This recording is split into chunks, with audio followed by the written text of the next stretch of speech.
In the interest of time, I'll just jump right back in. So you're talking about the middle management, it's hitting your bottom line. I was actually going to get into that. So Jason, I think that's something that a lot of business owners might resonate with what you just said. Like, yes, I need that site supervisor. I need that foreman. I need that level of middle management because I'm the owner and I'm putting out fires all day. I can't scale myself. I'm hitting the ceiling. I can't do any more. But I feel like a lot of it, I see this, not just a feeling, like I see this in the industry among our clients as well. They don't invest in that middle management because either they don't know their numbers, like they don't know their financials. They're maybe not making the profit that they think they are, and or they don't want to take a lesser salary or lesser distribution. They want to make more money personally, go out and buy the truck, whatever. And so they're taking too much money out of the business and not reinvesting it back into the business. I know you do some business coaching, consulting, you host events and things like that. So you have a pretty good snapshot as to what goes on in different companies.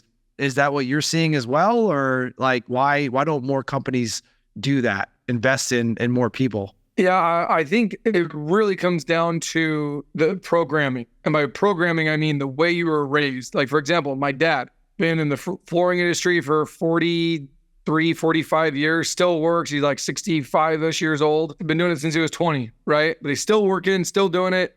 Doesn't have that middle person. He orders the materials. He does the sales. He still does everything. Makes killer money.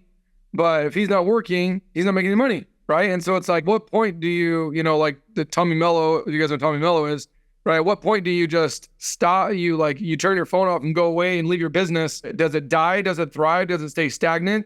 And the other part too is, I think that one of the biggest things is people don't see their businesses as sellable. There's no exit.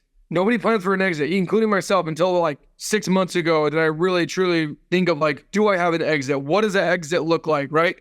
Because once again, going back to my uncle's company, he just closed or sold his business this year for pennies on the dollar, right? And I've had mine for 95 years and mine's worth 2 commas more than his. And that's the frustrating part, that I think that people, the scarcity mindset, they have control issues. They don't want to let go of control, and they're scared of making that next dollar, selling that next roof, that they like, I don't know, I'm going to pay for that employee, that supervisor. If they're not swinging a hammer, they're not making any money. And if that sales rep sells, then they get a commission, right? And so there's no direct money attached to it, because if he sells, he gets a cut. If he doesn't sell, he doesn't get anything. Piecework guys, right? Just like your crews, if they're piecework, you sell them, and if they sell, then they make money. If there's no roof for that day, then you're not out any money. But that middle management is a guaranteed set dollar, paycheck every Friday. And some people just freaking have anxiety attacks about it. And I'm like, dude, think 5 years. Think down the road. Where are you going? How big do you want to get? What people do you need to have in place in order to get there? And people don't think how far they need to go and who needs to be on the bus, right? You have a bus of, 12, 14 rows. It's like, okay, how many people do I need to get to where I want to go? And they don't even know that. And so they don't even know how many people they need to have.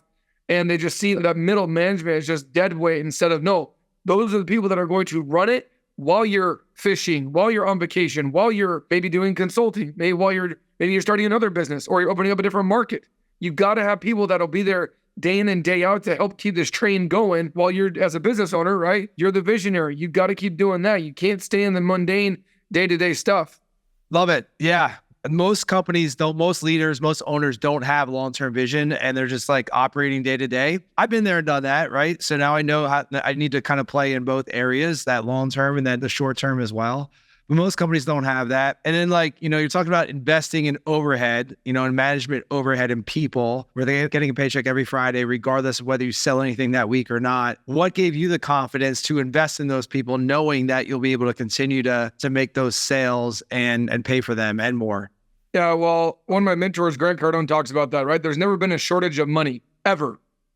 So what are you worried about? Who's got my money? Dude, the government can't shut you down. So it doesn't matter who's in the Oval Office. It doesn't matter what the interest rates are. Roofing is never going to go away, and you can only neglect it for so long, right? They did a study, it's probably been almost a decade ago, but they said $450 million of residential re-roofing is done in Phoenix every year. In Phoenix, no commercial, no new construction. So no tract work, no commercial. Residential re-roofing, asphalt, shingle, concrete tile, $450 million every freaking year.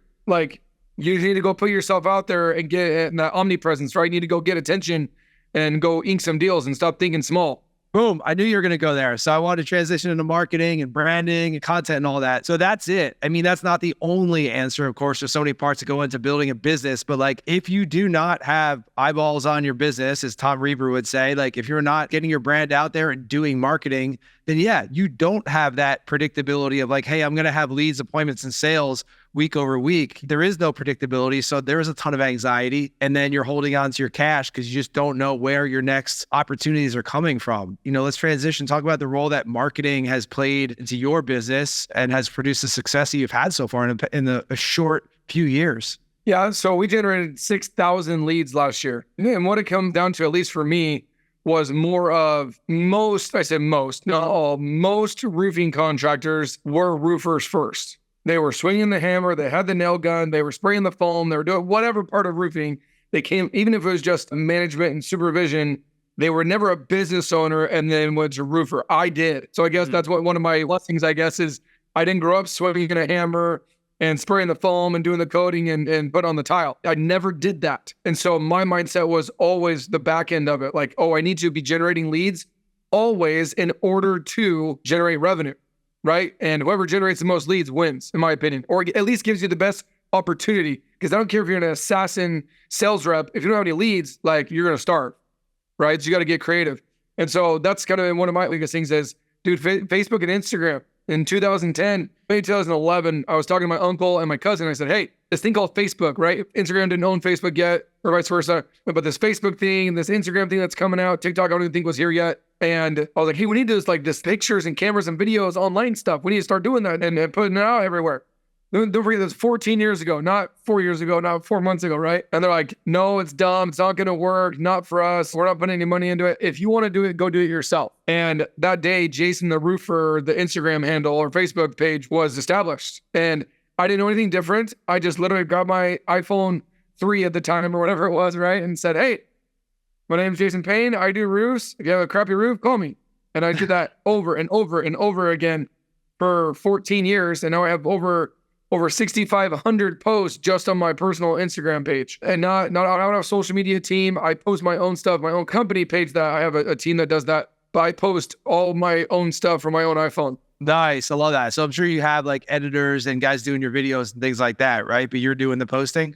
Yeah. But even then, when you go to a job site and you get up on the roof, I'll take that video and I'll throw captions on it and I'll do a Facebook Live and I'll walk around the roof and say, hey, what's going on? Mostly from my events and my podcasts, stuff like this, they'll chop it up for me. But the thing is, like, if you guys know what Brad Lee is, Brad Lee talks about posting 4 times a day. And if you're a roofer, becoming a business owner, social media was just for, watching TikTok videos or looking at hot chicks or posting about your camping beer extravaganza that weekend. That's basically what your social media looks like. And I used it as a revenue generator and as an attention getter. We generated $3.1 million of gross revenue from free Facebook and Instagram posting last year. How do you track that? That's an amazing stat, by the way. How'd you look at that? So go to our website, state40roofing.com. You fill out a form and on the bottom it says, hey, how'd you hear about us? And there's a button that you click. There's, probably 10 different options. And one of them says Facebook or Instagram. Nice. Yeah, you got to track it. It might be more, it might be a little less. I mean, give or take 10%. So it's 3.3 or 2.7, but it's the number we popped out to us last year was 3.1 million. Yeah. I mean, you got to do your best, right? People ask that all the time. How do I track this stuff? Well, like the bigger your brand grows and the more omnipresent you are, it becomes a little bit more difficult to track, right? They're seeing your vehicles, they're seeing the black and green.